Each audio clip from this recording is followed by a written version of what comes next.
الحمد لله رب العالمين وصلى الله على محمد وعلى آل محمد.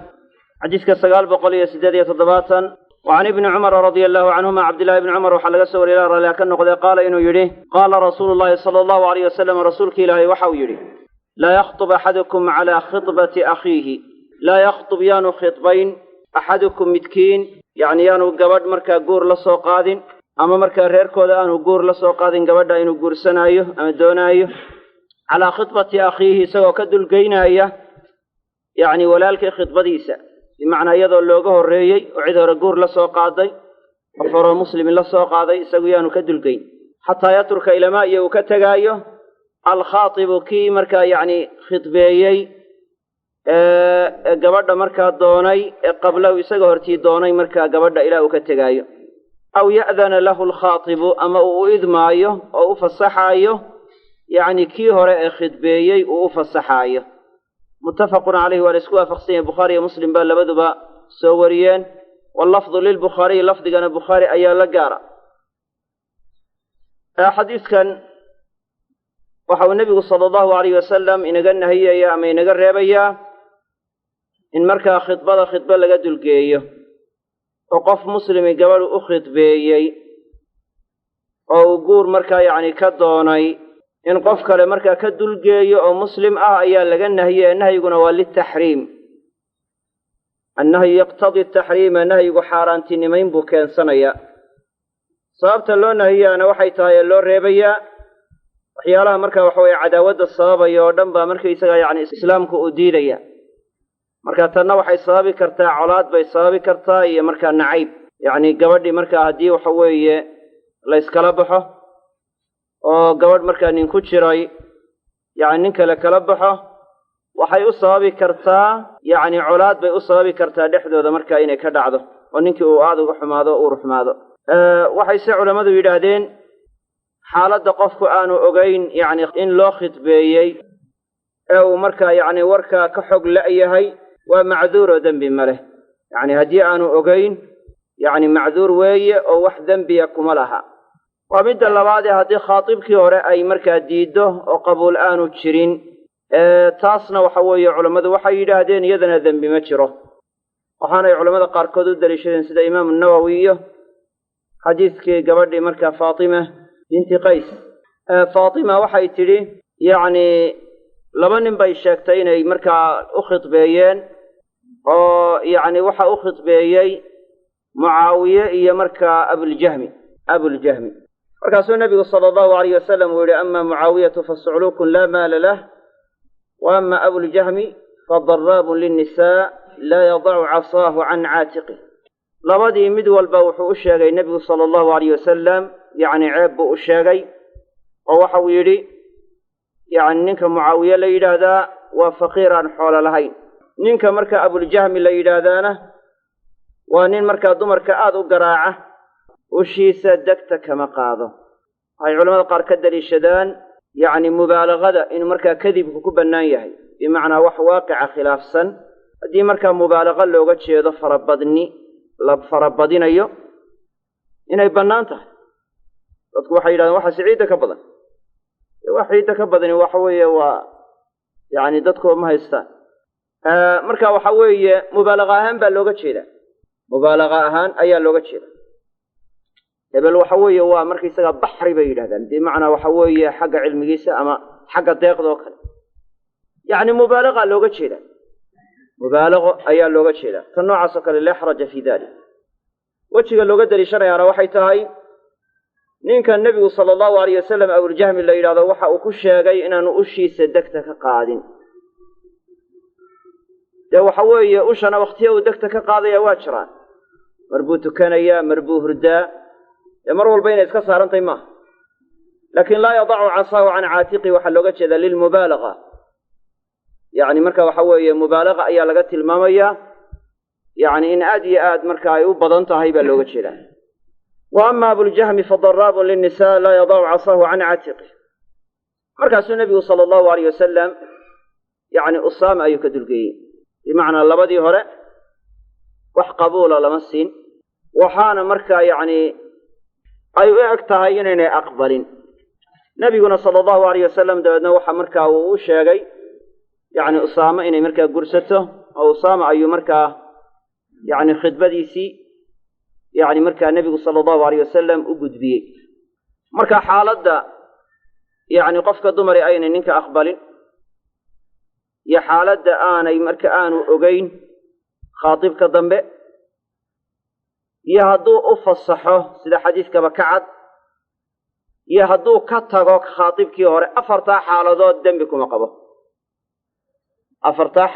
dembi kuma qabo khaatibka labaad ee markaa u khidbaynaya laakiin afartaa xaaladood haddaynay ahayn khidbada markaa uu khidbeeye ka dulgeeya waxay noqonaysaa xaaraan ayay noqonaysaa aasim baanu ku noqonaya waa ku dembaabayaa ha yeeshee hadday sidaasi dhacdo oo uu ka dulgeeyo oo uu xaaraantaa ku dhaco oo loo guuriyo caqdigu ma asaxaya mise ma asaxayo taa culammadu waxay ka leeyihiin laba qowl bay ka leeyihiin culamada qaar waxay yidhahdeen asixi maayo bay yidhahdeen waayo caqdiga waxaa ku jira wax xaaraanaa ku jira mar haddii wax xaaraani ku jiraanna annahyu yaqtadi alfasaad nahyigu faasidnimu keensada marka caqdigaasi waa inuu yahay caqdi faasidaan asaxayn qowlka labaad waxa uu leeyahay maya caqdigu waa asaxayaa yasaxu maca alismi qofkii aasim buu yaho waa dembaabay ha yeeshee caqdigu waa asaxaya waayo xaaraantu waxay ku dhacday dariiqa ayay ku dhacday ka horreeya caqdiga ka horreeya bay xaaraantu ku dhacday ee caqdiga laftiisa xaaraantu kuma dhicin marka jihada nahyiga iyo jihada marka waxa weeye ibaaxadu way kala baxaysaa mar hadday labadii jiha kala infikaaki karto oo kala bixi karto yacni markaa ma keensanayo fasaad nahyigaasi keensan maayo waana sida jamaahiiru ahlicilmi ay ku tageen shaaficiyadu iyo xanafiyadu ay ka mid yihiin marka waxa weeye qowlka raajixi waa in marka caqdigu asaxayo yasaxu maca alismi aasim buu noqonayaa laakiin caqdigu waa asaxayaa waayo fii nafsi alcaqdi kuma dhicin marka xaaraantu ee dariiqa ka horreeyey ku dhacday xadiiska 997 wa can sahl bni sacdin assaacidiyi sahl ibnu sacd waxaa laga soo wariyey oo saacidi loo nisbeeyey bimacnaa saacida jilibka la yidhaahdo waa jilibkii sacd ibnu cubaade jilibkaa loo nisbeeyey waxaa laga soo wariyey radia allaahu canhuma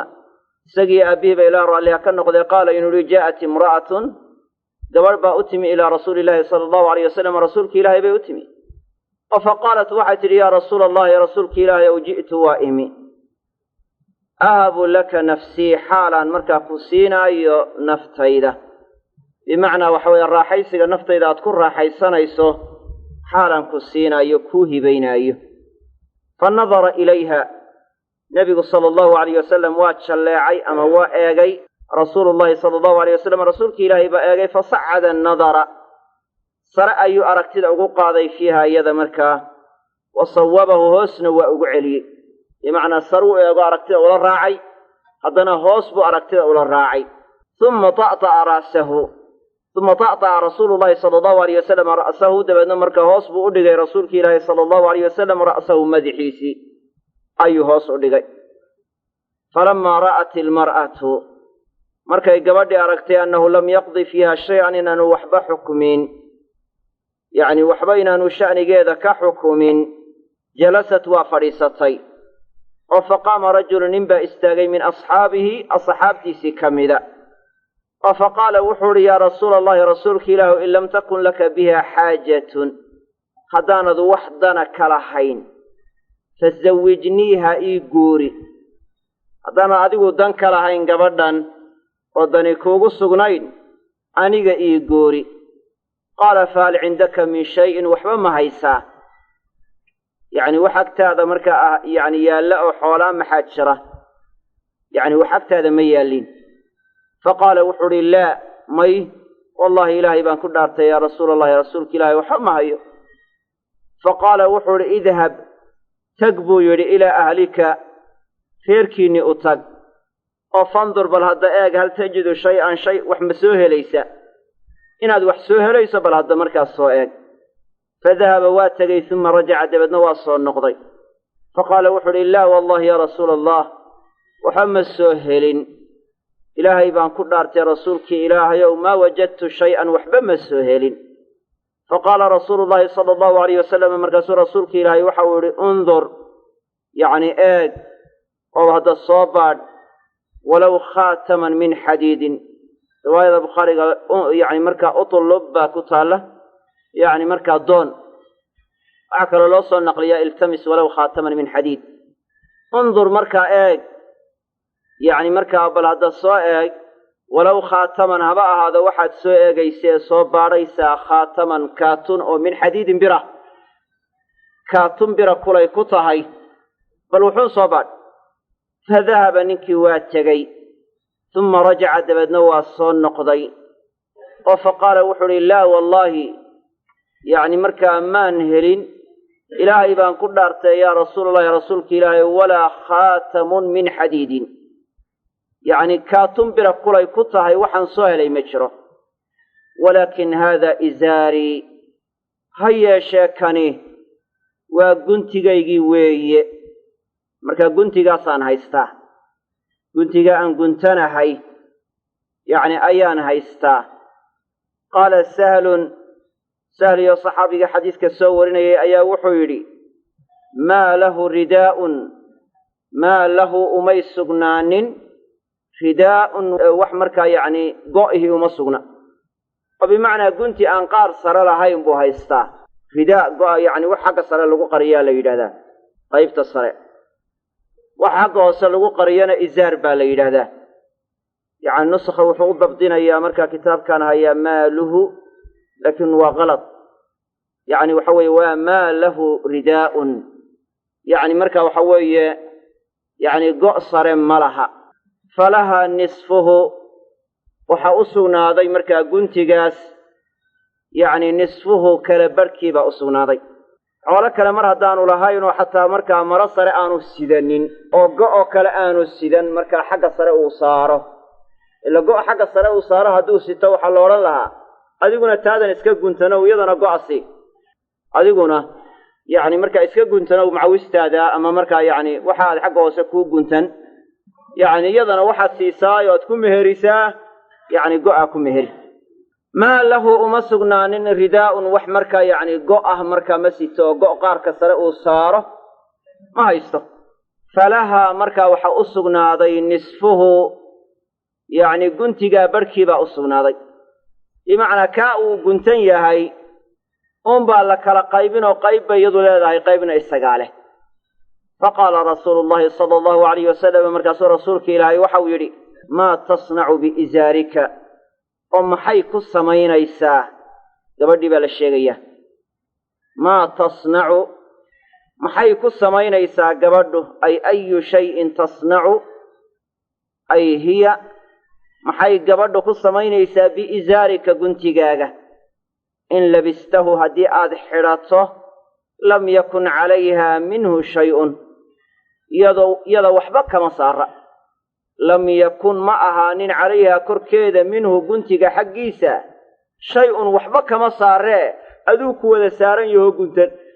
وإن لبسته هدي يضو حراته لم يكن عليك شيء أديقنا وحبك مصار بمعنى وحوي يعني وحوي ويسكا هرق سغارو كلو تسمردو يراهدان هرق سغارو iga kacmooye iga durug male waxaan qaybsamayn baa loogu maamaaha marka izaarkan ama guntigan idin ma qaybsamayo ama yadu wada raaci ama adigu ku wada raaci ee labadiina idin kama dhaxayn karo fajalasa ar-rajulu ninkii baa fariistay hatta ida taala ila ma iya uu dheeraaday majlisuhu fadhigiisi ila uu fadhigiisi ka dheeraado waqti dheer uu fadhiyay ayuu fariistay waqti dheer uu fadhiyay rasuulkuna la hadli waay qaama wa istaagay dabadeed markuu cabaar fadhiyay ayuu dabadeedna kacay faraahu wuxuu arkay rasuulullaahi sallallahu alayhi wasallam rasuulkii ilaahay muwalliyan xaalu markaa yacni uu jeestay oo mid markaa daba jeediyey uu yahay ama dhabar jeediyey uu yahay mid dhabar jeediyey xaaluu yahay ayuu rasuulku arkay sallallahu alayhi wasallam fa amara bihi cid buu amray nebigu sallallahu alayhi wasallam cid ayuu amray inay u yeedho فدعي له مركز الله ياري فلما جاء قرتو يمي قال وحو النبي كويري صلى الله عليه وسلم ننكي ماذا معك من القرآن محاكو وهلي يؤاد قرآنك كهيسا قرآنك محاد كهيسا يكتقانا قال معي سورة كذا waxaan hayaa suuradda caynkaasa wa suuratu kada iyo suuradda caynkaasa caddadaha ninkii waa tiriyey suuraduhu markaa yacni garanayo suuradaha uu garanayo ayuu tiriyey faqaala nebigu wuxuu uhi sala allahu alayh wasalam taqra'uhunna ay ataqra'uhunna ma ka akhriyaysaa hamsatulistifhaam baa loo qadari ma ka akhriyaysaa can dahri qalbik yacni qalbigaaga dushiisa ma ka akhriyaysaa bimacnaa adaan sadar ka eegaynin korka ma ka akhriyaysaa qaala wuxuu uhi nacam haah qaala nebigu wuxuu uhi sala allahu alayh wasalam idhab tag faqad mallaktukaha gabadhan waan ku mulki siiyey bimacnaa waan ku siiyey buu yidhi bimaa macaka min alqur'aani waxa markaa macaaga ahaadoo ku weheliya yacni qur'aan ah yacni muqaabilkeedaan kugu markaa yacni kugu siiye waxaan kugu siiyey ama aan kugu mulki siiyey yacni tamatuceeda iyo intifaaceeda waxa markaa ku weheliyo qur'aana beddelkiisa ayaan kugu markaa mulki siiyey muttafaqun calayhi waa la isku waafaqsan yaho bukhaari iyo muslim baa labaduba soo wariyeen wallafdu limuslimin erayadanna waxa le muslim baa saxiixiisa ku soo wariyey wa fii riwaayatin lahu riwaayo muslim u sugnaatay waxaa ku sugan intaliq orod faqad sawajtuka waan kuu guuriyey haa gabadhaasaan kuu guuriyey facallimhaa waxaad bartaa min alqur'aani yacni qur'aanka waxaad ka taqaano bar wa fii riwaayatin lilbukhaariyi riwaayo bukhaari u sugnaatay waxaa ku sugnayd amkannaakaha waxaan markaa ku makaniyey oo bimacnaa waxa weeye aan ku awoodsiiyey yacni gabadhaas inaad ku istimtaacdo oo ku raaxaysato bimaa macaka min alqur'aan sababta waxa qur'aanka ah ee ku weheliya ayaan markaa yacni kugu markaa awoodsiiyey bimacnaa kugu mulki siiyey baada in la yidhahdo waa sababiya iyo in la yidhahdo waa muqaabala yacni labada mid walba waa markaa lagu fasiray muqaabaladana si fiican oo in la yidhaahdo yacni ay bimuqaabalati maa macaka min alqur'aan yacni iyadoo ay markaa muqaabil u tahay qur'aanka ku weheliya yacni inaad barto sida riwaayada kaleba ay tilmaamayso facallimhaa min alqur'aan yacni tacliimta aad barayso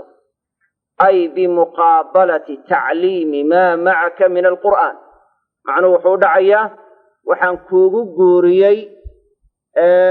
iyaday markaa u beddel tahay guurkaa aan kuu guuriyey oo ay u meher tahay barista aad barayso qur'aankaad taqaano barista aad barayso xadiidkani waa dheer yahay masaa'il fara badan ba inay culammadu kala baxaan ilaa culammada qaarkood ay kitaab gaara ka allifeen oo fawaa'idka xadiiskan oo kale ay ku ururinayaan oo ay dabeed markaa waxa weeye faa'iidooyin ay markaa xadiiska leeyihiin waa ka istimbaadnay aad u fara badan bay taxeen mashaayikhda qaar waxaa laga sheegay inay yidhahaan xadiiskan kun faa'iidaa ku jirta yacni kun masalaa lagala baxaya kun masalo ayaa lagala baxayaa bay culamada qaarkood ay yidhahdeen marka fawaa'idka calaa kulli xaal xadiiskan lagala baxaya waa iska badan yihiin ugu horrayn waxyaalaha lagala baxaya xadiiska laga daliishanaya waxaa ka mid a qofka dumari inay nafteeda u soo bandhigi karto nin saalixa oo wanaagsan oo salaax iyo wanaag ay markaa ku og tahay inay nafteeda u soo bandhigi karto iyadu guur ka dalbi karto waa lagala baxaya taasna wax nuqsaani ayna ku sugnayn yacni karaahiyina ayna ku jirin wakadalika haddii qofkii dumaraba ay u bannaanaatay yacni in waxa weeye qofka dumara ehelkeeda ama waalidkeedna waa u bannaan tahay inuu u bandhigo yacni nin saalix oo wanaagsan inuu u bandhigo yacni waxa weeye waa u bannaan tahay saxaabada qaarkoodna waa sameeyeen inay waxa weeye cumar bnukhadaab oo kale xafsa wuxuu u soo bandhigay yacni waxa weeye abubakar baa ka mid ahaa raggu usoo bandhigay abubakar ayaa waxa weeye ka mid ahaa raggu usoo bandhigay marka waxa weeye calaa kulli xaal waa intii aanu markaa nebigu sala allahu alayh wasalam aanu guursanin markaa nebiga umu bandhigin dabeedna marka waxa weeye abubakarna ugamuu jawaabin dabeedna cumar waxa weeye otolo muxuu xun ku odhan waayey buu is yidhi waxoogaa naftiisa waxbaa yaro galay waad la hadashay oo markaysa markaa waxa weeye waxbaad la soo qaaday muhim ah dabeedna markaysaga markaa yacni nu'ba kuma odhan berigii dambe waa kii ku yidhi waxaan maqlay nebiga sala allahu alayh wasalam oo hadal haya ayaan maqlay markaa sir uu nebigu leeyahay inaan faafiyaan karaahiyaystay sir uu nebigu leeyahay inaan faafiyo ayaan karaahiyaystay sidaasaan kaaga aamusay buuri markuu nebigu sala allahu alayh wasalam guursaday arrinka soo baxay waxaa kaloo laga qaataa in waxa weeye nebiga sala allahu alayh wasalam qof dumari oo mu'minadii inay nafteeda markaa u hibaysaa inay u bannaanayd qur'aankana waa laynoogu sheegay wamra'atan mu'minatan in wahabat nafsaha linnabiyi in araada annabiyu an yastankixaha khaalisatan laka min duuni almu'miniin waxyaalaha markaa loo xalaaleeyey nebiga ayay ka mid ahayd laakiin waxa weeye mu'miniinta kale lama wadaagaan oo nebigu qofka dumara ee nafteeda u hibaysa waxa u bannaanayd isagaan wax mehera siinin inuu sidaa ku guursado oo qabuulun sameeyo sidaasaa u bannaanayd laakiin waxa weeye mu'miniinta kale yacni meher la'aanteed markaa ma suuragal aha in markaa waxa weeye qof dumara uu ku guursadaa ma suuragal aha haddayba dhacdo in wax mehera aan la sheegin wax mehera inaan la sheegin hadday dhacdo mufawada la yidhaahdaa mahrulmithli bay yeelanaysaa waxa weeye marka uu ninkaasi u tago waxaa kaloo xadiiska laga qaadanayaa in waxa weeye makhtuubada qofka dumar ee loo khudbaynayo in la eegaa inay bannaan tahay oo nebigu sala allahu alayh wasalam waa eegay weliba aragtida markaysagaa sare iyo hoos buu la raacay marka in yacni sare iyo hoosba loo eegi karo bimacnaa aragtida sare loogu qaadi karo ilaa madaxeeda la eegi karo yacni marka waxa weeye hoosna markaa indhaha loo raacin karo yacni marka ayay ku tusinaysaa ee wejigoo keliya in la eegaa iyo labada kaf aynay ku gaar ahayn waxaa kaloo marka waxa weeye xadiiska laga qaadanaya qofka haddii waxa weeye wax laga dalbo oo wax la weydiiyo oo waxa aanu marka waxa weeyaan yacni doonaynin inuu markaa wax yacni inuu yeelo aanu rabin inuu aamusaa inay markaa bannaan tahay inay markaa bannaan tahay bay markaa ku tusinaysa waxaa kaloo laga qaadanayaa caqdiga nikaaxu inuu qabuul iyo iijaab u baahan yahay waayo qofkii dumaraydi waxa weeye da darafkeedi iyadu waxay tihi waan ku siiyey naftaydii baan ku siiyey ahabu laka nafsii nebigu waxa weeye yacni maadaama aanu qabuul odhan caqdigii markaa ma sugnaan marka inaynay ku fillayn daraf keliya inuu hadalkii yidhaahdo ee labada darafba inay markaa hadlaan inay tahay oo qabuul iyo iijaab uu u baahan yahay markaa nikaaxu ayuu ku tusinaya oo ilaa qabuulku dhaco oo darafka kale qabuulku ka dhaco aan markaa waxa weeye caqdigaasi aanu markaa sugnaanaynin oo aanu laazimayn waxaa kaloo laga qaadanaya oo xadiiska laga deliishanayaa ninkii faqiirka ahaa haddii qofkii dumar ahayd ay ku raali noqoto faqrigiisaas iyo baahidiisaas hadday ku raali noqoto in loo guurin karo ninkaa faqiirka ah ee aan waxba haysanin hadday qofkii dumarayd raalli ku noqoto faqrigiisaas oo sidaa inay ku qaadato ay doonto in loo guurin karo aan dhibaata ku sugnayn waayo nebigu sala allahu alayh wasalam dee kuma odhan iminkaad kaatun yaroo bira soo weydaye oo aad markaa xoole aad soo furataba weydaye ama maro yaroo aad siise aad weydaye hadhow xaggaad geynaysaa kuma odhan ee mar waxa weeye qofkii dumar ahayd hadday sidaa raalli ku noqotay in loogu guurin karo ayaa xadiiska ta kale laga deliishanayaa fawaa'idda waaweyn ee lagala baxaya ka mida waxaa kaloo laga deliishanayaa asal ahaan inay tahay meherku inuu naqad noqdo oo markaa la bixiyaa in asalku yahay waayo nebigu sala allahu alayh wasalam waxaan uu hadda markaa u dirayo dee waa wixii lagu meherin lahaa marka asalku waa inuu naqad noqdo oo markaaba la bixiyo ayuu asal yahay asal ahaan saasuu yahay laakiin hadday dhacdo in lagu heshiiyo inuu mu'ajal iska noqdo oo dayn iska noqdo sidaas iyada haddii lagu heshiiyona waa asaxaysaa waxaana u daliila dee waxa weeye mufawadadaba wax mehera yacni waxa weeye markaa lama siin dib baa meherku ka laazimi doona dib ayuu meherku ka laazimi doona waxaa kaloo markaa waxa weye xadiiska laga deliishanayaa daynta aan waxba loo ogeyn in aad la ysaga ilaaliyo waayo ninkani dee waxa weeye waan markaa yacni meelun baan ka keeni doonaaye markaysagaa waxa ku meheri waxay qabsato markaa ma odhan oo dayn hay ugu noqoto nebiguna uma soo jeedin sala allahu alayh wasalam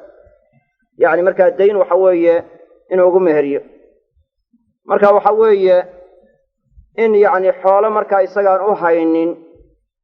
yacni daynta uu iska qaado inuu qofku aad markaa yacni isaga ilaaliyo xadiisku waxyaalaha lagala baxayo ayuu markaa ka mid yahay oo laga deliishanayo waxaa kaloo markaa laga deliishanayaa oo lagala baxayaa in waxa weeye kaatunka birta ah culamada qaar waxay ka daliishadeen inuu bannaan yahay xidhashada la xidhaa undur walow khaataman min xadiid ama utlub walow khaataman min xadiid ama iltamis walow khaataman min xadiid yacni kaatun bira kulay ku tahay bal wuxuun doon marka waxa weeye dee in intifaaca kaatunkaa birta ahi in lagu intifaaco oo bimacnaa la gashadaa inay bannaan tahay ayaa laga daliishaday laakiin xadiis kalaa soo arooray oo nebigu sala allahu alayh wasalam yacni markaa uu ku magacaabay kaatunka birta ahi inuu yahay yacni markaa xilyata ahli nnaar ahlu naarku waxay gashadaan ee xidhaan inuu ka mid yahay oo nin baa kaatuun markaa yacni dahaba ayuu gashanaa markaasaa nebigu sala allahu alayh wasalam u diiday markaasaa ninkii kaatuun bira soo markaa gashaday markaasuu yihi hada sharu minhu kan baa ka shar badan araa calayka xilyata ahli nnaar ahlu naarkii waxay xidhaan baan kugu arkaa adoo gashan xadiidkaasna waxa weeye yacni culamada qaarkood waxay yidhahdeen waa saxiix sheikhulalbani baana ka mida culamada saxiixisay yacni ghaayatulmaraamka iyaba ku saxiixiyaa marka sheikhulalbani baa ka mid a culamada markaa saxiixisay marka xadiidkan iyo xadiidkaasina markaa isma diidayaan baa xafid ibnu xajar marka uu yaro tilmaamaya oo waxaa markaa suurtoobi karta si kale in loogu intifaace aan la xidhanaynin ayaa suurowda ta kale wax kale oo qiima markaa oo yacni in la iibsho iyo wax la mida ayaa dhici karta ta kale fas iyo waxyaalo kale oo markaysa markaa ayaa ku sugnaan kara kaatunka birta ah marka magaca kaatun biruu ka yahay laakiin waxa weeye fas iyo waxyaalo markaa yacni nafci kaloo leh yacni wax kaloo nafci leh baa ku jiri kara marka iibka la iibinayo ayaa dhici karta waxyaalaha loogu intifaacaya markaysaga markaa inay tahay waxaa kaloo xadiiska markaa laga daliishanayaa inuu markaa qofku inuu dhaarto iyadaan la dhaarsanin inay bannaan tahay waayo ninku waxau ihi laa wallahi ya rasuula allah walaa khaatamun min xadiid laa wallahi ya rasuula allah maa wajadtu shay-an laa wallahi ya rasuula allah yacni waxa weeye wuxuu ku celcelinayaa dhaar buu ku celcelinayaa ilaa 3 goor xadiiska inuu dhaartay ayaa ku jirta nebiguna sala allahu alayh wasalam kuma inkirin waxaase marka ay tahay yacni tawkiid buu hadda ninkani u isticmaalayey ee waxa weeye dhaarta marka inaan la badsanin yacni weeyaan waxfaduu aymaanakum dhaarihiinna ilaashada sida loo ilaashanayo culamada qaarkood waxay u fasireen in laga tilmaamayo waxaa ilaashataan inaad ku dembaabtaan oo xinsiga iyo dembiga ka ilaaliya iyo been inaad ku dhaarataan culamada qaarkoodna waxay u fasireen dhaartiinna ilaashada bimacnaa waxa weeye dhaarta yaraysta oo dhaarta haddii la yareeyo waa la ilaalin karaa laakiin hadday iska fara badato oo hadalkaaguba dhaar iska noqdo oo kelmaddaad soo rogtaba markaa dhaari la socoto dee waxa weeye dee dhaartii markaa lama ilaalin karo oo in xinsi iyo wax la midi ku dhacaan oo dembi uu ku dhaco kama ilaalin karo shaacirkii wuxuu ihi qaliilu alaaya xaafidun liyamiinihi wain sabaqat minhu aliyatu burati yacni nin buu sheegayaayo markaasu wuxuu ihi qaliilu alaaya dhaarihiisu waa yar yihiin xaafidun liyamiinihi dhaartiisana waa ilaashaday wain sabaqat minhu aliyatu burati hadday dhaartu ka soo baxsatona waa la baari yeelaa oo waxa weeye markaa waa dhaaraan markaa yacni lagu samafalay oo aan markaa yacni wax yacni markaa dembiya lagu samaynin yacni dembi aan lagu gelin waxaa kaloo markaa xadiidka ku sugan yacni meherka in la yareeyo waxyaala laga daliishanayo ayuu ka mid yahay meherka in la yareeyo ayaa iyaduna markaa ka mid a taasna waxa weeye meherka badan axaadiista qaarkood oo karaahiye ku tilmaamaysa ayaa jirta oo laga fahmi karo karaahiyo in meherka markaa la farabadiyo oo wax fara badan qofka dumare lagu meheriyo cumar ibnukhadaabna waa nahiyey oo waa reebay meherka markaa in qaali laga dhigo oo wax qaali oo markaysagaa badan markaa qofka dumara in lagu meheriyo ama marka waxa weeye hadalka la soo raro ee ku saabsan qof dumari inay ku inkirtay cumar oo ay tidhi waxa weeye ilaahay baa noo oggolaaday maxaad noogu diidaysaa taasi waa daciif oo ma asixin qadarkaa dambe laakiin qadarka hore oo nahyiga uu cumar nahiyey markaa ah meherka in yacni lagu sameeyo muqaalaad oo yacni la farabadiyo taasi waa sugantoo saxiix weeyi yacni waxaa sii ayidaya oo daliil u ah axaadiista nebigu sala allahu alayh wasalam uu ku inkiray saxaabada qaarkood meherka badan oo yidhi yacni waxaad mooddaa dahabka inaad ka soo xordaysaan markaysagaa buurtaas maxaad waxaasoo dhan ugu meherisa yacni nebigu sala allahu alayh wasalam uu ku inkiray ninkuna u ahaa nin marka waxa weeye aan xoolo badan haysanin يعني مهر قاليا وكم مهري وحنا ولي بلا المامي يعني مركا سيدا وحوي النكاح مجورك أكل فدودي هاي أيا مركا أكل بركة بدن يهي خير النكاح أيسره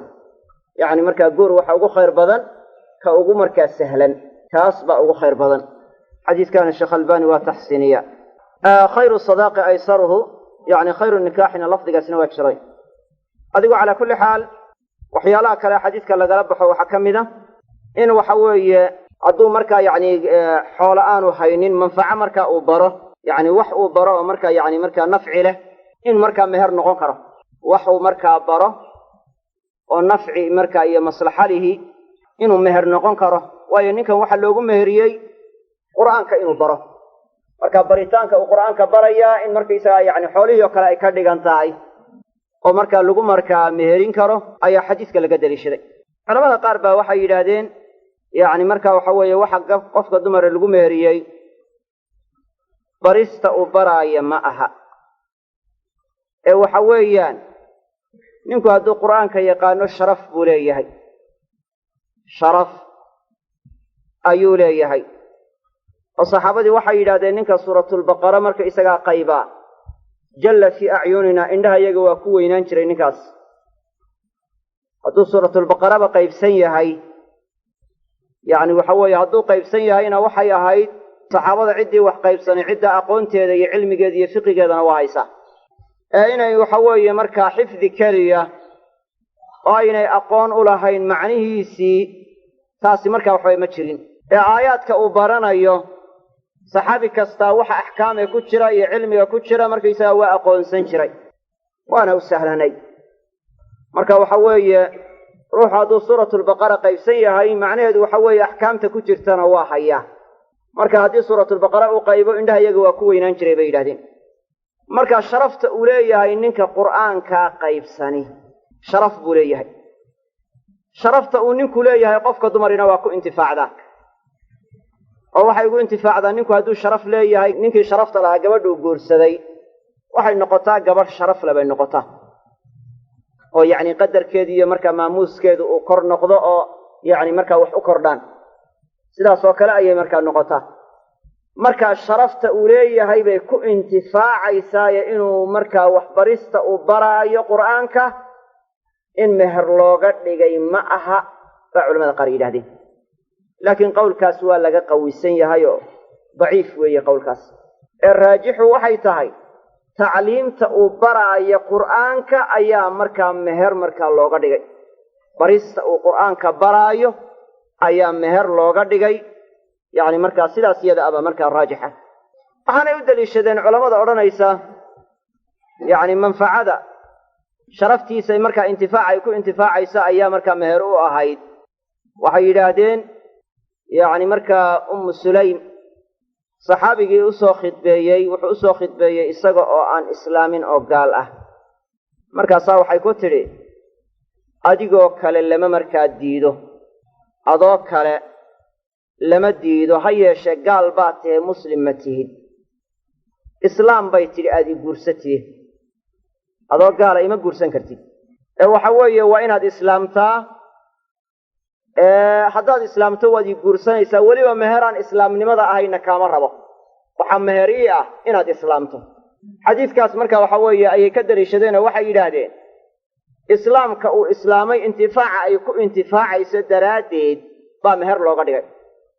dee ninkana waa caynkaas oo kale yidhaahdeenoo yacni qur'aanka marka uu yaqaano sharafta marka uu ku yeeshay ayaa markaa meher looga dhigay لكن على كل حال تاس لما مده وحين ولا مدهين فعلمها من القرآن أي ليري أو حوي التعليم إن لوجت شيده وبما معك أي بالتعليم ما معك إن مرك أي تهيب قرينة أطوق تصنيسا بريست بريس إن لوجت شيده ثاني وحلقة قادنا يا علماء كدر الشدان إن قرآن كبرستي سأجورا لقو قادا كره ومر هدي وحوي ضبعيجي iyo waxa weeye xubintii tarankaba iyo galmadii lagu banaystay baris quraan la baraayo deesh in lagu cunaana waa banaantahay eesh in lagu cunaana waa banaantahay oo labada waxa si adag ee waxa weeye marka abdaacda yaani waxa weeye xubinta taranka labada arag yaani marka waxa weeye xurmadoodu si darantahay وحولها كسي أدكته مسائش لغلا بحيا حديثك وحا كمدا وأهل العلم قاركود كدري شدين hadduu ninku yidhaahdo qofka dumara weliga ii guuri oo yidhaahdo zawwijni yani heblaayo ii guuri hadduu ku yidhaahdo oo dabeedna yidhaahdo waan kuu guuriyey zawajtukaha inaan qabuul dambe loo baahnayna intaa uu ku asaxayo caqdigu ayaa ahlucilmiga qaarkood ka daliishadeen baqawi baan filayaa inuu ka daliishanayo sharxu sunnaha waxa kale oo laga daliishaday oo xadiiska waxyaalaha lagala baxay markaa ka mid ah ahlucilmiga qaar waxay ka daliishadeen lafdiga taswiij keliya inaanu markaa shardi ahayn oo amkannaakaha iyo mallaktukaha labada lafdiga kaleba waa soo arooreen inkastoo culamada qaarkood ay ka jawaabeen oo yidhaahdeen yacni qisadu mar keliyay ahayd marka waxaa laga yaabaa in zawajtukaha lafdigu ahaa qolyaha kalena riwaayatun bilmacna ay sameeyeen ishkaalkaa lagu soo arooriyey calaa kulli xaal waxyaalaha ahlucilmigu isweydiiyaan waxaa ka mid ah yacni nikaaxa ma waxa shardi ah lafdi yacni mucayana miyaa shardi ah oo sida lafdiga taswiij mise nikaax ayaa shardi ah carabi in lagu sheegaa se shardi ma tahay fuqahada qaarkood waad adkeeyaan oo waxa weeye baabulcibaadaat oo kale ay ku shabahaan oo ilaa marka waxa weeye ay yidhaahdeen yacni ciddii carabiga garanaysa waa in carabi ay ku tidhaahdaa laakiin calaa kulli xaal tan noocaasi laazim ma aha laazim ma aha in carabi lagu yidhaahdo ee af soomaali wax ku tusiya markaysaga haddii lagu yidhaahdo ama luqo kale waa ku ansaxaysaa waayo baabkani waa mucaamalaad weeye inkastoo uu shabah ku leeyahay cibaadaadka haddana mucaamalaadka ayuu ka tirsan yahay yacni baabulcibaadaat sida loo adadkeeyana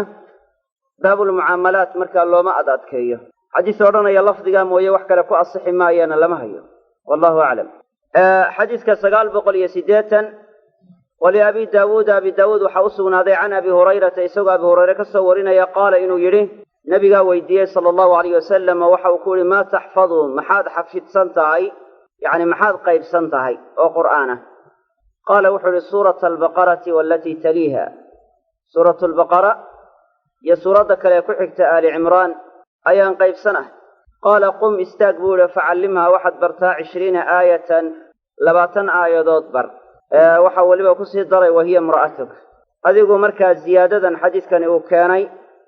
ibnu xajar waxa weeye fatxulbaariga waa ku soo aroorinayaa waxba markaa kama sheegayo marka haddii qaacidadiisa waxa uu noqonayaa xasan inuu agtiisa ka yahay inkastoo qaacidadaa fulinteeda culamada qaarkood ay yidhahdeen muu fulin oo waqtiyada qaarkood waxyaalo aan xasan yacni fii nafsi alamri ama waaqica aan ahayn ayuu ka aamusay oo yacni daciif noqonaya laakiin calaa kulli xaal mar hadduu waxa weeye qaacidada walow marka yacni isagaa kaba yimaadaba nafsulamriga ama waaqica haba khilaafo waqtiyada qaarkoode qaacidadiisi isaga saasay ahayd laakiin sheekhu alalbani waxa uu leeyahay riwaayadani waa daciifa oo waa munkara oo cisl ibnu sufyaan nin la yidhaahdo ayaa markaa sanadkeeda ku jira ninkaasina waa daciif waxa marka uu daciif soo wariyo oo weliba khilaafo xadiistii markaa siqaadu soo wariyeen uu ku khilaafo yacni munkar weeye marka nakaara sidaas aawadeed ugu jirta xadiiskii hore kuma gaar yeelin 20 aayadood xadiiskana wuxuu ku gaar yeelay 20 aayadood raggii siqaada ahaa umay soo warin yacni markaa 20 aayadood waxay yidhahdeen bima macaka min alqur'aan marka qur'aanka intuu ka yaqaano inuu baraayo ayaa markaa daahirkeedu ahaa marka sidaas aawadeed riwaayadani waxay noqonaysaa riwaaya daciifa munkara sida sheekh alalbani ba marka uu sheegay muxaqiqa kitaabkuna uu maray marka calaa kulli xaal yani iyadu waa daciif xadiiska 981 wa can caamir bni cabdillaahi bni zubayr can abiih caamir bni cabdillaahi waxaa laga soo wariyey isagoo aabihi cabdillaahi bni zubayr ka warinaya ana rasuula allahi sala allahu alayh wasalama qaal inuu rasuulka ilaahay uu yidhi aclinu nikaaxa marka ogeysiiya oo iclaansha markaa nikaaxa markaa yacni ogeysiiya oo yacni markaa ha qarinina rawaahu axmedu imaam axmed baa soo wariyey wa saxaxahu alxaakimu xaakimna xadiiska waa saxiixiyey waxaa soo wariyey imaam axmed iyo tabaraani iyo ibnu xibbaan diyaa lmaqdasi xaakim intaasiba waa soo wariyeen ibnu xibbaan baa xadiiska saxiixiyey waxaa kale oo saxiixiyey tabaraani sida markaa muxararkaba ku sugan oo uu odhanayo يعني رواه أحمد والطبراني وقال إسناده صحيح ابن عبد الهادي أي محرر كساقصه نقلنا وحكى صحيحي حاكم يا ذهبي وحكى صحيحي ابن دقيق العيد waxa taxsiiniyey albani sanadka xadiiska waxa uu yidhi waa xasan waliba shaahid kalena xadiisku waa leeyahay oo maxamed ibnu xaatib laga soo warinayo waxa uu ahaa saxaabi sagiir oo yar buu ahaa saxaabadii yaryarayd ka mid a bimacnaa da'doodu ay yarayd marka waxa weeye nebigu sala allahu alayh wasalam inuu yidhi ayuu ka soo wariyey faslu maa bayna alxalaali waalxaraami alsawtu biddufi yacni waxa markaa xalaasha iyo xaaraanta kala saaraya waa markaa codka yacni durbaanka markaysaga markaa yacni la garaaco ayaa markaa kala saaraya waxaa soo wariyey nasaa-i iyo tirmidi iyo ibnu maajah xaakim iyo bayhaqi iyo imaam axmed tirmidina waa taxsiiniyey oo waxau yihi waa xadiis xasan xaakim baa saxiixiyey dahabi baa ku raacay albani baa isaguna sanadka xadiiska taxsiiniyey weliba xadiisku shawaahid kalena waa leeyahay oo rubayc binti mucawid laga soo wariyey saas si la-eg laga soo wariyey marka caaisha shawaahid kalena xadiisku waa leeyahay marka xadiisku waxa uu tilmaamayaa in iclaan lagu sameeyo oo dadka la ogeysiiyo nikaaxi ogeysiinta dadka nikaaxa la ogeysiinaya ama guurka la ogeysiinayaa culamada qaar waxay ku fasireen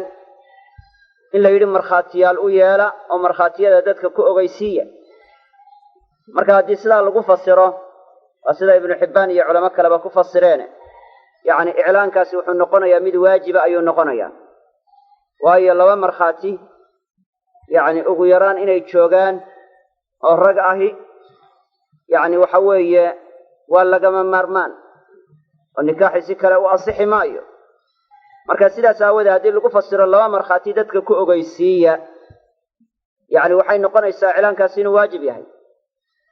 ahlucilmiga qaarkoodna waxay yidhaahdeen maya wax ziyaado ka ah labada markaa markhaati ayaa la yidhi ku ogeysiiya waxa ziyaadada ka ahina waxay noqonaysaa in yacni markaa durbaan iyo yacni markaa waxa weeye gabayo iyo waxyaalaha noocaasa ama maansooyin in markaa la tiriyo yacni markaa ayaa ka mid a waxyaalaha lagu ogeysiinayo durbaan markaa dumarku ay garaacdaan yacni durbaanka waxaa la gaara markaa dumarka ayaa la gaara raggu inay durbaan garaacdaan ma aha yacni waxa weeye marka horena wakhtiyada markaa la isticmaali karaa waa wakhtiyo gaar ah waa sida waxa weeye markaa guurka oo kale yacni marka ayaa la isticmaali karaa oo dumarku ay garaacan karaan laakiin inay raggu durbaan garaacdaan markaa ma aha durbaan inay garaacdaan markaa raggu ma aha ta noocaasi waxa weye ragga muxaram buu ka yahay oo marnaba markaa ragga uma bannaana marnaba ragga uma bannaana waktiga yacni markaa ciidda lafteeda yacni dumarku waa garaacan karaan bay culammadu yidhahdeen laakiin calaa kulli xaal in caado laga dhigto wakhtiyadaa wakhti aan ahayn la garaacdo oo ay xataa dumarku garaacdaan ma bannaana wakhti aan ciidna ahayn yacni aroosna ahayn inay dumarku durbaan garaacdaan ma aha ragguna inay marnaba garaacdaan ma aha marnaba inay durbaan raggu garaacdaan ma aha markaa sida lagu iclaaminaya waa taas weeye markaa maansooyinka iyo gabayada iyo markaa waxa weeye la tirinayo ayaa iyaguna ka mida waxyaalaha markaa lagu iclaaminayo yacni markaa guurkii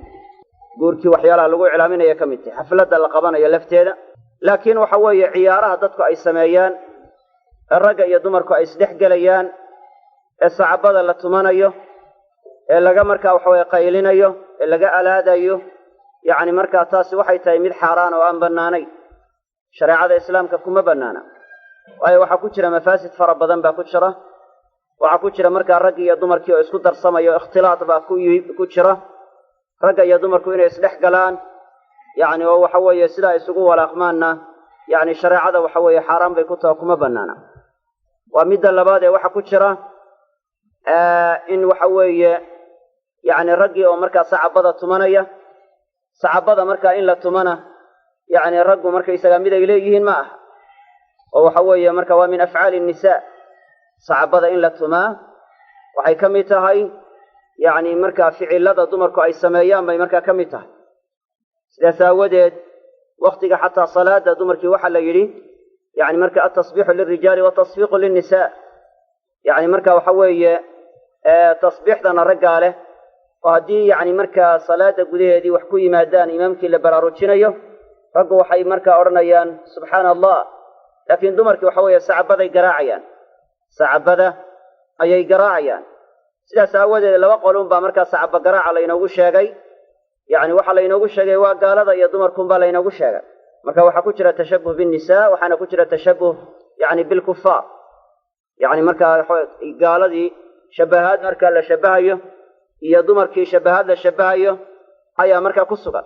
mafaasid kale oo ku jiraana waa jiraan marka waxa weeye ta noocaasi yacni ma aha iclaankii sharcigu amraayo kama mid aha iclaanka sharcigu amraayo kama mid aha saas si leeg yacni markaa rasaasta markaa la ridayo yacni iyada lafteedu iclaankii sharcigu amray ma soo gelayso oo waxa weeye waxaa ku jira markaa mafaasid kaley markaa leedahay oo rasaasta markaa la ridayaa dadkii bay kaga argagax gelinaysaa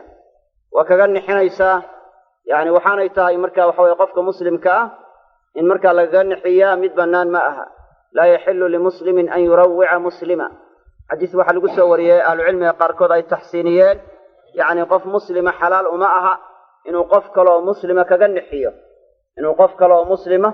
kaga nixiyo mid xalaal u ah ma aha marka sidaas aawadeed waxaa ku jira yacni markaa dadkii oo la argagax gelinayo ama lagaga nixinayo waxa kaleoo ku jira inay dhici karto markaysagaa inay yacni dadkiiba wax yeesho oo ay rasaastii hoos intay ugu soo foorarsato ama hoos ugu dhacdo yacni markaa inay dadka qaarkood ay wax yeesho marka meeshii yacni amniga iyo nabadgelyada ahayd inay cabsi iyo markaysaa markaa yacni dhibaato yacni marka ay u beddesho ayaa markaa suuroobi kara marka sidaas aawadeed yacni tan noocaasi kama mid aha iclaankii sharcigu amraayey yacni kama mid aha marka calaa kulli xaal waxaa markaa looga jeedaa yacni markaa lahwi mubaaxa oo aan markaysagaa shareecada xaaraan ku ahayn oo heesaha daramallada la tumayo ee muusikada markaa leh yacni kuwaasi waa xaaraan shareecada kuma bannaana shareecada mid ku bannaan ma aha waayo marka ahlucilmigu waa isla ogol yihiin ijmaac baanay culamo badani ku soo naqliyeen yacni markaa ghinaaga ama heesaha yacni kamanka lihi inay xaaraan yihiin ilaa 20 caalim baa ku soo naqliyey ijmaac inay culammadu isku waafaqsan yihiin yacni heesaha marka waxa weeye yacni markaa daramalka leh ee garaaca lihi yacni inay markaa xaaraan yihiin marka maadaama ay sidaas yadaa tahay intaana la sameeyo ma ahoo la yidhaahdo iclaan loogu gabbado yacni mid markaa iyaduna bannaan ma aha marka khulaasadu waxay tahay iclaanka la iclaaminayo waxaa laga tilmaamayaa in dadka loo sheego waxaa laga tilmaamayaa lahwi mubaaxa in la sameeyo waxaa laga tilmaamayaa waxa weeye in yacni markhaatiyaal loo yeelo yacni markaa sidaasaa markaa laga tilmaamaya fuqahada qaarkood se waxay yidhaahdeen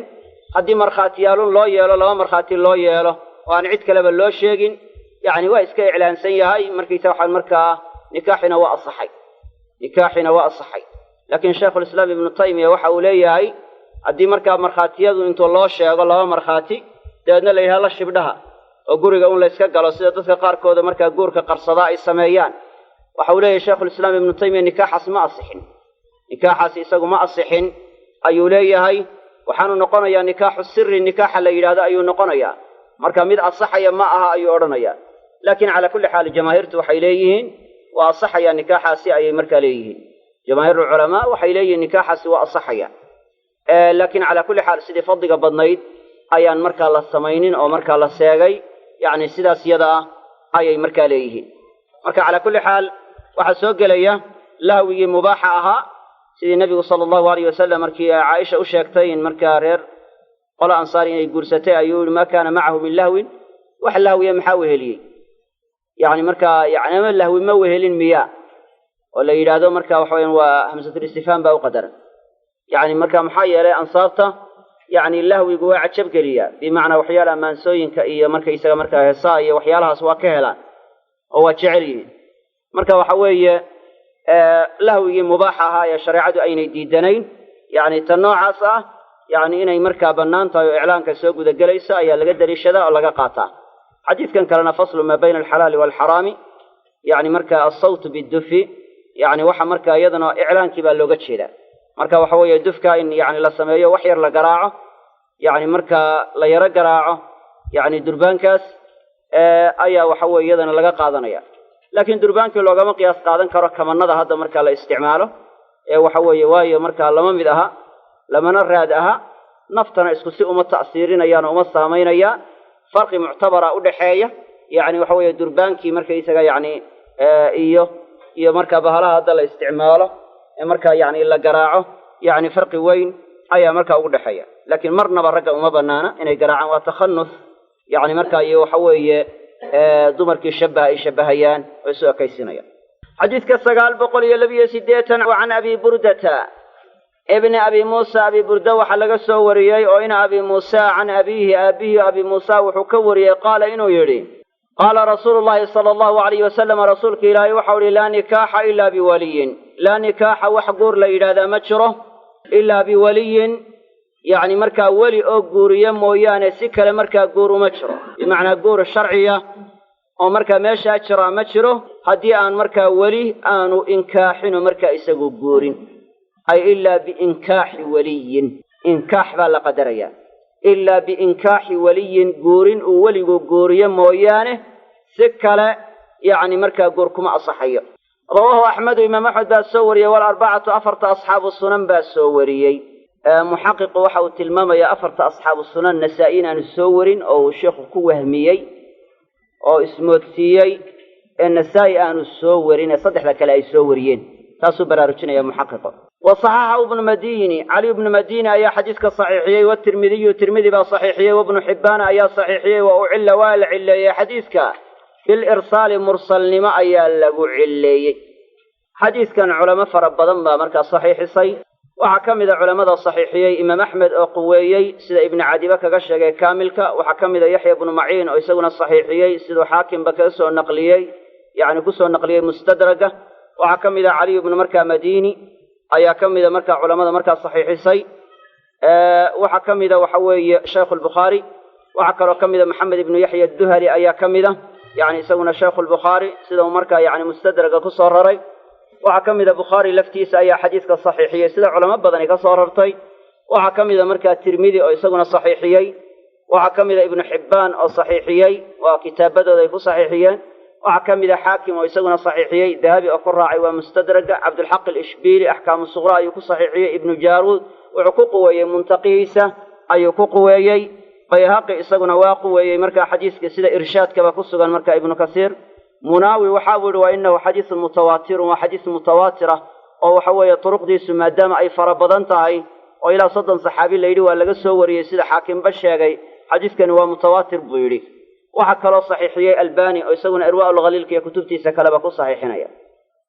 علّا لقو علّا إرسالك حديث كمركا مرسل نما يا موصول نما لبدا بوالو سوريي لكن وحوي وحل أرجحي موصول نما ذا أيال أرجحي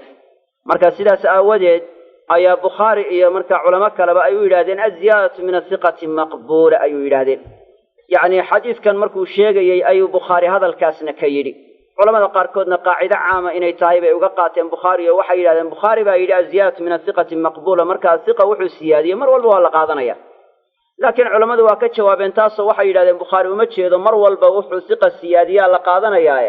xadiiskan muayyan ahaan buu ka hadlayo xadiiskan waxa raajix u noqday siyaadadiisu inay maqbuula tahay laakiin ma aha ka qaacida ahaan inuu u qabo marka Bukhari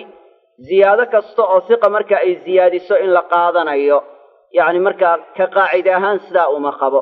laakiin xadiiskan buu muayyan ahaan markuu xukumayay sidaas iyada ka yiri xadiiskan sidaas raajix u noqotay لكن مركا وحوي قاعدة مضطردة كما هي وقتها قاركود waxa dhici karta marka irsaalka inuu arjaxa ayaa suurowda iyadoo wasiqa marka isaga wasliyay ala kulli xaal marka ahlu cilmi yaani marka ibn hibban oo kale waxa wadanaya isagoo mursala iyo isagoo mawsuula labadaba xadiisku saxiix buu ku yahay bimaana labada marka mid walba yaani waxa weeye waa sugan tahay buu tilmaamaya oo ruwaada qaarkoodna mursalnimo ay u wariyeen ruwaada qaarkoodna marka isaga waxa sugan inay marka mawsuulnimo u wariyeen saasu saxiix ku yahay xadiisku ala kulli xaal waa xadiis saxiix weey macnaha uu tilmaamayo markaynu u soo noqono xadiiska waxa laga qaataa inuu waligu sharti u yahay nikaaxa oo aanu guurku asaxaynin hadii waxa weeye aanu waligu guurin inaan guurkaasi asaxaynin ee sharti uu nikaaxa u yahay oo la'aanti aan guur asaxaynin baa laga qaataa qoliyaha marka xanafiyadu arinka noocaas waa diidan yihiin oo iyagu jamaahiirta waa khilaafeen waxaana yiraahdeen nikaaxa waligu sharti uma aha xadiidkanna waxay dooneen inay markaa marcileeyaan oo daciifiyaan bay dooneen maday yidhaahdaan raawigii soo wariyey baa markaa waxa weeye ilaawey laakiin taa waa la buriyey oo waxaa la yidhi hadduu raawiga soo wariyey ilaawey dee ma keensanayso in xadiiska la daciifiyo baabu man xaddatha wa nasiya ayaa lagaga hadlaa isaga iyo xadiiskan iyo xadiidka soo socdaba waxay doonaan inay ku daciifiyaan mar inay ka soo galaan mid walba waxa ilaaween raawigii soo wariyey oo markii dib loo weydiiyey wuxuu idhi garan maayo laakiin ta noocaasi mid markaa daciifin keensanaysa ma aha waayo yacni insaanku waa bini aadam yacni waxbuu ilaawaa siduu nebiguba sala allahu alayh wasalam marka uu yidhi nasiya aadamu fa nasiyat duriyatuh yacni aadam baa wax ilaaway oo dabeedna durriyaddiisiiyo ubadkiisina sidaasay wax u ilaaween oo ilaahay waa kii uu yidhi fa nasiya walam najid lahu cazma yacni waa ilaaway baa markaa la yidhi aadam walam najid lahu cazma saas in la eg nebiga sala allahu alayhi wasalam isaga laftiisu inuu wax ilaaway oo sahwiyey waa dhacday salaadda lafteedu ku sahwiyey markii dambe lagu yidhi aqasurat isalaatu am nasiita waxau ihi kullu dalika lam yakun haddii nebigaba sala allahu alayhi wasalam oo dadka ugu khayr badan sidaas ay ka dhacday oo wax markaa yacni ka dhacay uu ilaaway yacni in cid kale uu ilowdana dee yacni markaa mid lagula yaabayo ma aha mid lagula yaabayo yacni ama lagu ceebaynayo ma aha marka waxa weeye calaa kulli xaal taasi waxba daciifin mayso waxyaalaha kale ay ka soo galeen waxaa ka mid ah inay markaa yidhaahdeen dalaalada xadiiska inay markaa yacni ka hadlaan oo ay mar yidhahdaan xadiisku waa mansuukh waayo marka xadiiskii hore aynu soo aragnay sahl ibnu sacdin wax weliya lama sheegin wax weliya lama sheegine nebiga sala allahu alayh wasalam baa meheriyey marka mar hadduu nebigu meheriyey waxay ku tusinaysaa wilaayadu inaynay sharti ahayn weli inuu meheriyaa inaynay sharti ahayn sidaas aawoodee xadiiskan waxaa lagu xambaarayaa inuu mansuukh yahay qowlkaasina waa daciif waa midda koowaadee waxa markaa suurowda xadiiskaas in qofkan dumari markaa aynay weli lahayn baa suurowda nebiguna sala allahu alayh wasalam wilaaya caama ayuu lahaa wilaaya caama maadaama marka uu lahaa wilaayada caamka inuu ku meheriyey ayaa markaa dhici karta yacni marka lafdi guud oo caamana xadiiskaasi ma sheegayo waxau ahayd masale gaara ayay ahayd oo waa markaysaa waxaweyn qadaaya alacyaan waxa la yidhaahdo yacni weeyaan mar hadday qadiyatu cayn tahay xadiiskii qawliga ahaa ee caamkaa mid laga horgeyn karo ma aha waa midda labaade yacni waxa weeye naskiga waxaa shardi u ah in markaa jamci wax la yidhahdaa inuu suuroobi kari waayo ee mar haddii la jamcin karayo uu jamci ka suuragal yahay in la jamciyo laysu keeno macnaa isku waafaqaan lagu fasiraa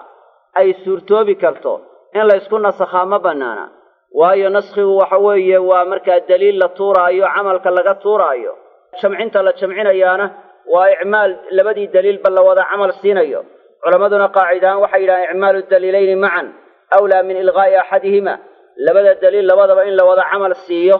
oo labadaba muxkam laga dhigo baa waxay ka habboon tahay yacni in markaa midkood la camal siiyo ka kalena la tuuro waxyaalaha kale ay ku markaa yidhaahdeen ku jawaabeen waxaa ka mid a inay xadiisku waa mu'awal oo waxaa lagu awilayaa markaa nikaax kaamila ayaan jiraynin ee nikaaxu waxa ku sugan nuqsaan baa markaa ku jirta oo afdalkii baa la khilaafay sidii fadliga badnayd ayaa markaa la khilaafay haddii weli aanu meherinin oo waxay yidhaahdeen daatadii nikaaxa mid la nafyin karo maahae nikaaxa daatadiisii waa dhacday majaazun in lagu fasiro weeye majaaska qoladiina sixada ku fasiraysaa idinkuwa majaas baa ku fasirteen daatadii nikaax baan jiraynin markaa ka tilmaami maysaan ee waxaa leedihiin yacni markaa majaaz baa ku fasirteenoo asixitaankaanu ku awilaynaa baad tidhahdeen annaguna sidaas in leeg kamaalkaanu ku awilaynaa bay yidhahdeen oo nikaax kaamila ayaan jirin saasay ku jawaabeen taana adigu calaa kulli xaal qowlkaasina waxa weeye waa qowl daciif ah waayo waxa weeye marka hore waxaan la sallimaynin daatada inaan la nafyinaynin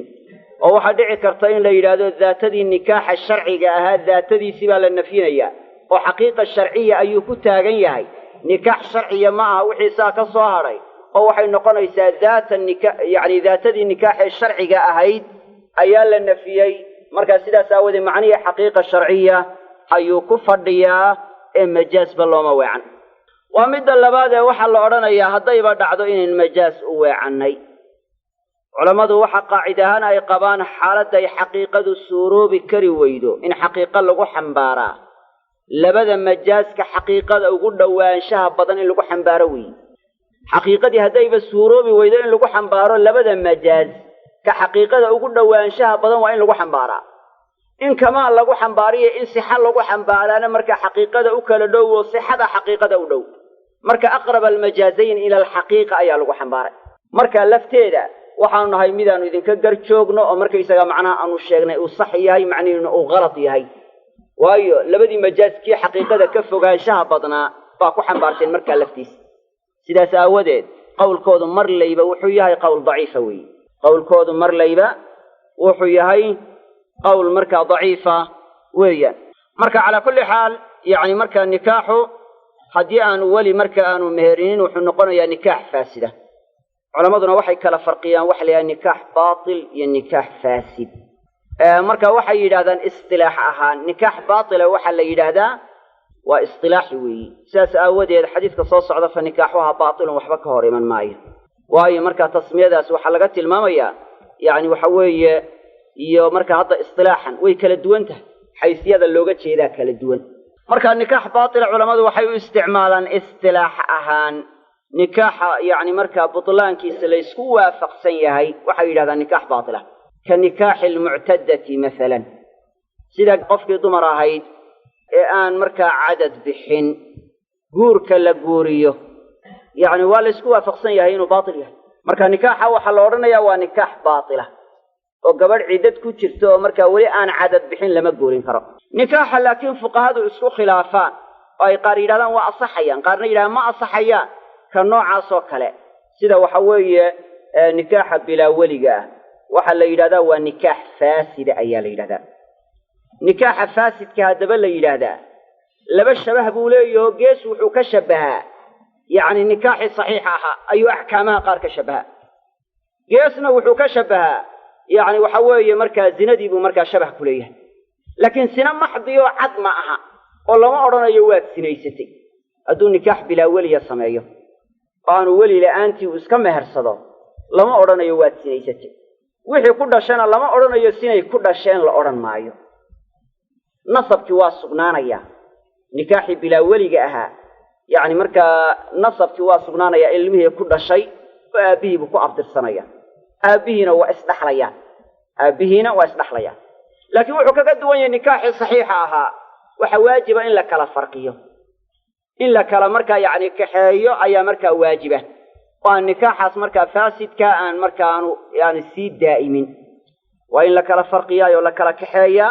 marka la kala kaxeeyo dabadeed ee ay markaa waxa weeye kala cadad baxaan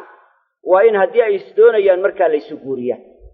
hadday isdoonayaan markaa waa in laysu guuriyaa laakiin haddii kale in laysu daayo yacni iyagoo nikaaxu uu faasid yahay yacni markaa iyadu markaa ma bannaana xadiiska 983 وعن عائشة رضي الله عنها عائشة وحا laga soo wariyay raalliga ka noqday qaalat inay tiri qaala rasuulullaahi sallallahu alayhi wasallam rasuulka ilaahay waxa uu yidhi ayuma imra'atin gabar kasta oo nakaxad guursatay bigayri idni waliyiha weligeeda yacni fasixiisii la'aanteed ku guursatay isagaan idmin weligeedii guursatay fa nikaaxuhaa guurkeedu baatilun baatil weeye fain dakhala biha hadduu u galo falaha almahru meher baa u sugnaaday bima istaxalla min farjiha ee sababta xalaalaysadka uu ku xalaalaystay daraaddeeda uu ku bannaystay markaa xubinteeda taranka xalaalaysiga uu xalaalaystay daraaddeed ayuu meher ugu sugnaaday fa in ishtajaruu haddii ay isku qabsadaan kuwii markaa awliyada ahaa kuwii markaa gabadha mas-uulka u ahaayee weliyada u ahaa hadday isku qabsadaan oo ay siman yihiin oo walaaloo kale ay la wada yihiin oo u siman yihiin wilaayada inay isku qabsadaan anigaa meherinaya iyo anigaa meherinaya adigu meherin maysid faasultaanu waliyu man laa waliya lah faasultaanu sultaanka ayaa waliyu man kii weli u ah laa waliya lahu aan wax weliya lahayn akhrajahu alarbacatu afarta asxaabu sunan baa soo wariyey ila anasaa'iya nasaa'i marka laga reebo wasaxaxahu abu cawaana saxiixiyey wabnu xibbaana ayaa saxiixiyey waalxaakimu ayaa saxiixiyey marka xadiidkan dambe ee caaisha waxa uu yahay waa xadiis saxiixa culamo badan baana saxiixiyey وحكمد علماء الصحيحيين مركا ابن معين باكمدة يحيى بن معين وحكمد الترمذي أو تحسيني وحكمد أبو عوان أو يسقون الصحيحية ابن حبان أو صحيحية ابن جارود أو صحيحية حاكم أو صحيحية على شرط الشيخين ذهبي أو مركا أن كنت تعقيبين أو يعني التقريرية ابن عدي أو يسقون قويي طيهاقي أو يسقون قويي يعني رديين عدة وحوية مركا حديثك عليسي أي مركا رديي عبد الحق الإشبيلي وأحكام الصغرى يسوون في صحيحية ابن جوزي يسوون الصحيحية ويقول هذا الحديث صحيح رجال الصحيح بالتحقيق كورنيا الباني يسوون الصحيحية مركا على كل حال وحديث صحيحة ويا حديث كان وحاوت الماما يا قفط مروكستا أو مركا فصح وليجاد مركا وفصحي ويسوق مركا أمام مهريي أما عيد وكي شيء أنا يتشرين ويسوق يدو يسكب بورستي إن نكاحيدو ككعيهاي غوركيدو إنه ككعيهاي وباطل يهاي وحديث كشيغيا مركا بطلان كحديث كمركا لينو تلمامايو يا بطلان كأي علماء كن فينيان وكل الدوان يهاي يعني من نوع اصطلاح من نوع شرعي waxa marka inay ka nafiyaan oo yiraahdaan waa marka baatil ma aha waa faasid ay yiraahdaan waxa keensaday shubhatul ikhtilaaf yani ikhtilaafka culimadu isku khilaafeen mas'alada yani taas iyada ba keensatay saasay faasid ugu magacaabeen marka nikaaxa marka faasidka iyo nikaaxa baatilkuna waxay iskaga mid ka yihiin inaan midnaba marka yani lagu sii istimraarayno lagu sii daa'imaynin mid walba in waxa weeye marka la kala farqiyaa inay waajib ku tahay wuxuu dheeraad la yahay nikaaxa faasidka ahi wuxuu u baahan yahay ama talaaq inuu ku dhawaaqo si hadalka loo jaro ama in fasakh marka qaadigu sameeyo taana waxaynu ku soo aragnay awalka kitaabu nikaax baynu ku soo sheegnay taana waxa looga jeedaa yani waxa weeye shubhada ku jirta daraadeed fuqaada qaar ay leeyihiin waa asaxaya daraadeed shubhadaasi aan markaa yani dood iyo markaa yani isqabsi hadhow aan uga iman gabadha haddii nin kale loo guuriyo taas iyada baa markaa laga taxadiraya oo waxaa ku jira markaa saddun lidariica waddada mafsadada keenaysa awdis la awdaayo ayaa markaa ku jira wuxuu kaloo xadiisku sheegayaa qofka dumara ee weli la'aanteed yani guursataa hadduu ninkaasi markaa u tago oo u dukhuulo waxa markaa ay yeelanaysaa meher bay yeelanaysaa meherkaana waxay ku yeelanaysaa tegista loo tegay daraaddeed bay ku yeelanaysaa ama khalwa saxiixa markaa samaynta lala sameeyey yani markaa dukhuul waa kinaaya can iljimaac ha yeeshee waa arrin khafiya markaysaa markaa jimaaci waa arrin qarsoon ee hadduuba waxa weeye markaa guriga u xidho oo marada markaa yani markaa ka qaado waxa ay tahay markaa macno dukhuul bay leedahay yani dukhuulkii waxa weeye waa iska markaa sugnaanaya oo waxay noqonaysaa gabadhaasi gabadh loo galay ayay markaa noqonaysaa oo hadduu yidhaahdo waxa weeye anigu markaa dee xubinta taranka uma tegin dee waxa weeye waxaa la odhanayaa markaa taasi waxa weeye tixgelin ma leh ee waxa weeye mar haddii aad markaa khalwadii la samaysay gaarka ahayd khalwa saxiixa oo aad maradana ka fayday markaa waxa weeye gurigana u xidhatay waxay tahay waxa weeye waxay la mid tahay gabadhaad u tagtay saasay markaa la mid tahay waana sida khulafada raashidiinta markaa qaarkood markaa ka sugnaatay oo ka asaxday waxaanay ku soconaysaa un qaacidadii ahlucilmigu ay yidhahdeen ina alxikmata idaa khafiyat aw intasharat culliqa alxukmu bimadinatiha xikmada waxaa la yidhaahdaa hadday khafi noqoto waxa xukumka aawadii loo sharciyeeyaa xikmo la yidhahdaa wahiya alatii min asliha alwasfu jara cilata xukmin cinda kulli man dara waa waxa markaa yani shaygu xukumku yani waxa loo sharciyeeyey aawadii baa xikmo la yidhaahdaa marka waxa weeye ina alxikmata idaa khafiyat hadday noqoto wax qarsoon oo aan la daalacan karin aw intasharat ama ay faafto ay xadaysmi weyde ee nisabka iyo idaafaadka isku khilaafto culliqa alxukmu bimadinatiha xukumka waxa lagu xidhaa waxa loo filaanka u abaa lagu xidhaa marka hadda arrinkan ku saabsan galmadu waa arrin khafi ah oo qarsoon mar hadduu khafi yahay xukumka loo filaankiibaa lagu xidhayaayo mar haddii gabadhaas markaa ninka loo hooyey oo guriga u xidhay yacni waxa weeye ama ha yidhaahdo waxa weeye anigu yacni waxa weeye uma tegin yacni markaa yacni ama ha yidhaahdo ama yaanu odhane waxay leedahay gabadh loo dukhuulay waxay yeelan jirtay bay leedahay waxay yeelan jirtay ayay marka leedahay marka taana sidaas yadaa weeyi marka meherka u sugnaanayaana waa meherul mithli bay culimada jamaahiirtu yiraahdaan musammihi la magacaabay wuu iska dhacayaa mar hadduu nikaaxu faasid yahay oo cibro ma leh musammihi la magacaabay meherka ahaa intaasaan kugu meheriyey yacni waxba tixgelin ma leho waa iska dhacayaayo nikaaxu waa faasid mar hadday caynkaa tahay hadduu u tago ayay waxay yeelanaysaa dumarka asaageeda iyadoo kale ah waxa lagu meheriyo wax la mide u qaalibka u tirada badan leh ayaa iyadana markaysaga loo xukumaya yacni markaa loo xukumaya nikaaxa faasidka markaa zawjka iyo zawjaduna markaa isku dhaxli maayaan yacni iskuma dhaxlayaan nikaaxa faasidka zawjka iyo zawjadu yacni iskuma dhaxlayaan waayo dhaxalku nikaaxa saxiixa buu ka yimaadaa nikaaxa saxiixa ah ayuu ka yimaadaa axkaamaha caynkaasaa markaa ka mida waxyaalaha uu leeyahay marka waxa weeye nikaaxii saxiixaana gees buu ka shabahaa yacni waxa weeye kii baatilkaana gees buu ka shabahaa wuxuu kaloo xadiisku inoo sheegayaa qofkii dumar ahayd ee awliyadii isku qabsadeen dadkii weliyada u ahaayee u sinnaa ee aan u kala dhowayni ay isku qabsadeen inuu xaakimku ka dulqaadayo o isagu meherinayo markay isku qabsadaan waxay ka dhigan tahay sidii qof dumaroo aan weli lahayn oo kaley ka dhigan tahay oo iyagu wujuudkoodu cadam buu la mid yahay sidii waxaan jirin waxaana markaa meherinaya xaakimka ayaa meherinaya waxaa kaloo xadiidka laga qaadanayaa oo laga fahmaya qofkii dumar ahayd ee aan marka horeba weli khaasa aan lahayn wilaayadu khaasa iyo caamay u qaybsan tahay qof dumaroo aan weli gaara lahayn weliga khaaskaahi waa qaraabada casabada weeyi yacni wilaayada caamkiina waxa weeye waa ka xaakimka iyo imaamka iyo qaadiga iyo ku saabsan wilaaya caamay leeyihiin marka qof dumaroo kasta oo aan markaa weli casabadeeda lahayn waxa weli u noqonaya imaamka markaa muslimiinta markaa waxa madaxda u ah ama nuwaabtiisa oo qaadiga ah buu marka isaga u noqonaya xaakimka ama qaadiga ayaa meherinaya oo weli markaa u noqonaya taasna waxyaalaha laga daliishanaya lagala baxayo xadiidka ayuu ka mid yahay والله أعلم سبحانك اللهم وبحمدك أشهد أن لا إله إلا أنت أستغفرك وأتوب إليك